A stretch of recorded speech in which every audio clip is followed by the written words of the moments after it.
Hello, everyone, and welcome back to another Rockies Daily.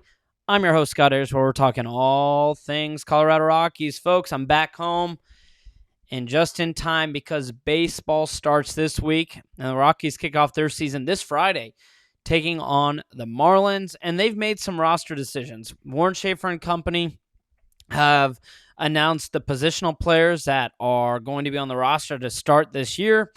It's pretty cut and dry, but there are a few standout names. Catchers are Hunter Goodman and Brett Sullivan. So what that means is Braxton Fulford, who actually had a pretty solid spring, will start the year in AAA. For the infield or utility players, TJ Rumfield, Willie Castro, Kyle Karros, Ezequiel Tovar, Edward Julian, and Ryan Ritter.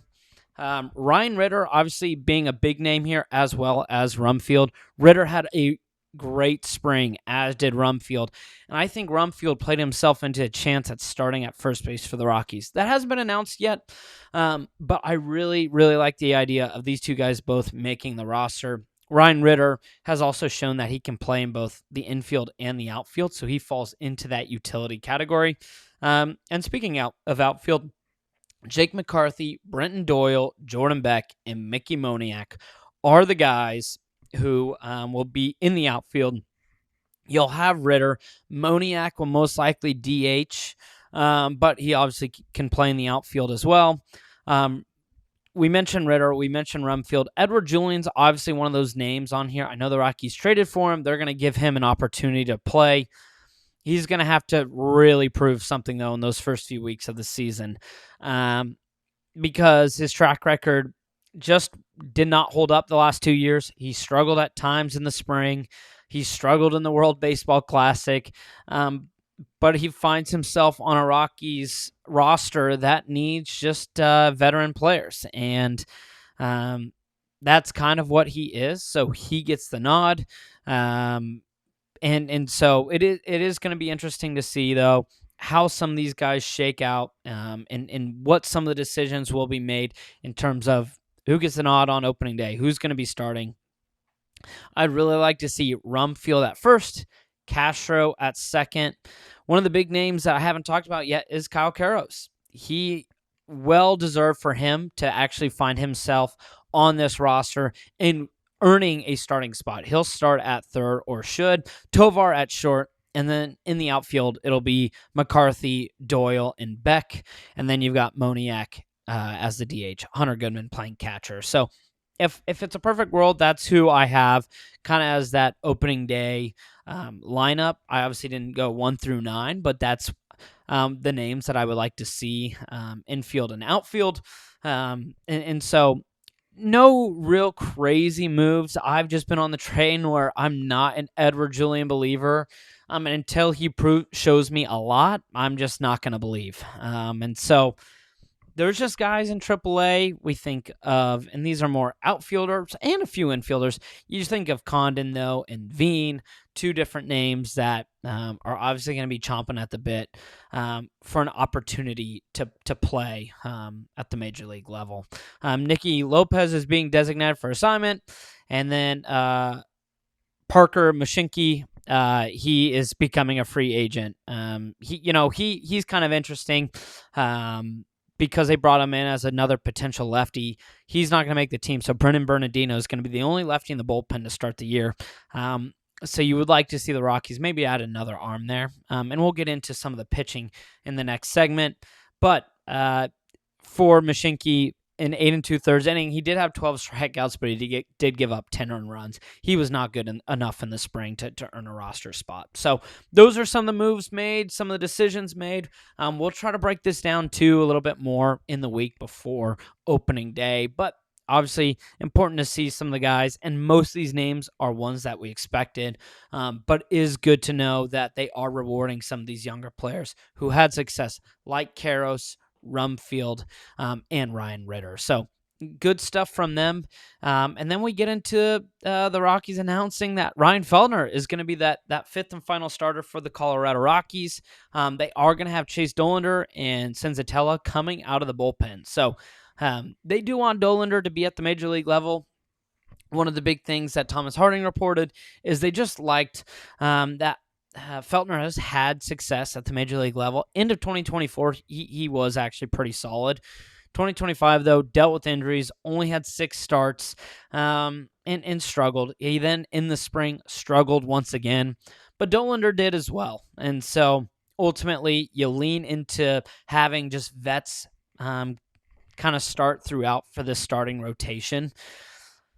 How it matches up to the rest of Major League Baseball, though, it feels pretty bottom. And you hope that maybe some of these guys will shine a little bit more, right? Freeland has had a great spring, and you hope that can carry, right, to get some vintage Kyle Freeland. Lorenzen's been up and down. Quintana's been up and down. Sagano, we will see. He looks solid in his start early or late last week. And now Ryan Feltner as that 5th guy. So I wouldn't say I have a lot of confidence in the starting rotation.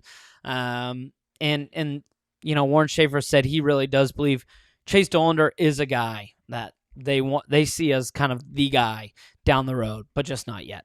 So he's still young, and he will get some starts, I'm sure of it. But right now he's starting the year as kind of a long middle reliever, as will be Senzatella.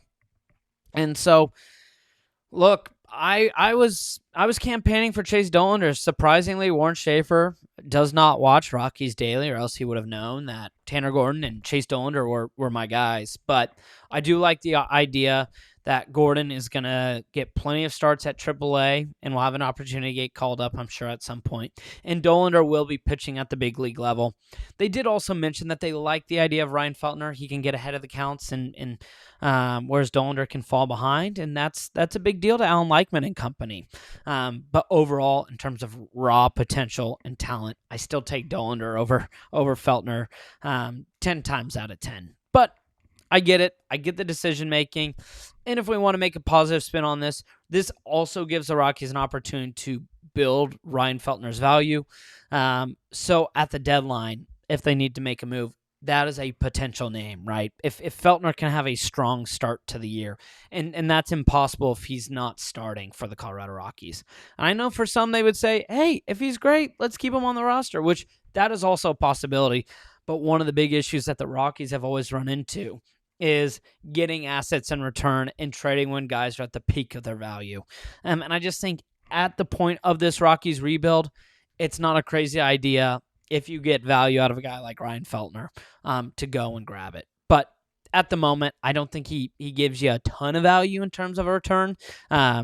So if he can have a solid start and give you some, 14 good starts to the year, 14 is actually a huge exaggeration. If he has 14 starts and 8 of them are good, that's great for the Rockies. So Feltner is going to be that 5th and final starter. Dollander coming out of the bullpen. Senzatella coming out of the bullpen, which does say the Rockies have enough trust that they will have him on the roster for opening day. And then, man, so many things. Tyler Freeman. And look, I've talked about this. Tyler Freeman's back, man, and the roster spot is his, but if he's unable to be healthy, Troy Johnson will get the nod to start the year. And those back injuries, man, they're lingering, and they can just bother guys. They can bother guys for an entire season. So this isn't something I expect to go away anytime soon. Freeman will probably have to play through it at times. And so it's interesting in terms of what the Rockies will do for a guy who had a really solid 2025 campaign and who kind of fits the mold of ultra utility guys who can play in a lot of places on the diamond. Troy Johnson actually has shown, though, that he can play a bit of the outfield and first base. So he gives you a little bit of that utility, but not to the same level as Freeman. So it would be a huge bummer if Tyler Freeman is not on the opening day roster. It changes probably what you do in terms of a lineup. At least some ideas of it. And so Tyler Freeman, you hope he gets healthy, and you hope he's healthy by Friday, because if he's not, that job is Troy Johnson's, and Troy Johnson will be on that opening day roster as the Rockies take on the Marlins. And you talk about injuries. The Rockies have had some tough injuries over the years. Obviously, the Chris Bryant injury. We just talked about Tyler Freeman's injury. Obviously, Herman Marquez, Antonio Senzatella, The list goes on. And now RJ Pettit, who they got in that Rule 5 draft, is getting Tommy John surgery, which is just a massive blow for many reasons. Not just for the fact that Pettit was going to be a guy in this bullpen, but now because of the qualifications for this, he's going to have to pass through waivers. And there is a real world where the Rockies aren't able to keep Pettit. And it's just a tough blow for a draft where the Rockies felt like they got a solid arm for the bullpen. And now that arm is just no more. And all this is happening before the season even starts. So really, obviously, disappointing stuff for the Rockies just because they were hoping to have another at least solid arm and a bullpen that should be decent, right? Like that bullpen group actually shouldn't be the worst in baseball by any means. But when you have Pettit go down and there's just not much you can do. So RJ Pettit, done for the year. His Rockies career could also be done if that's the case. Salute to you, RJ Pettit, and the glorious run that you had as a Colorado Rocky.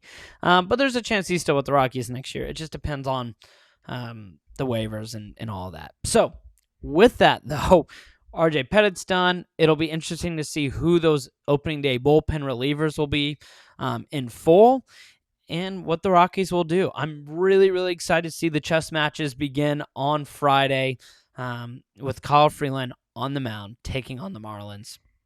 We'll have more coverage of opening day as we lead into it. But until then, folks, this is another Rockies Daily.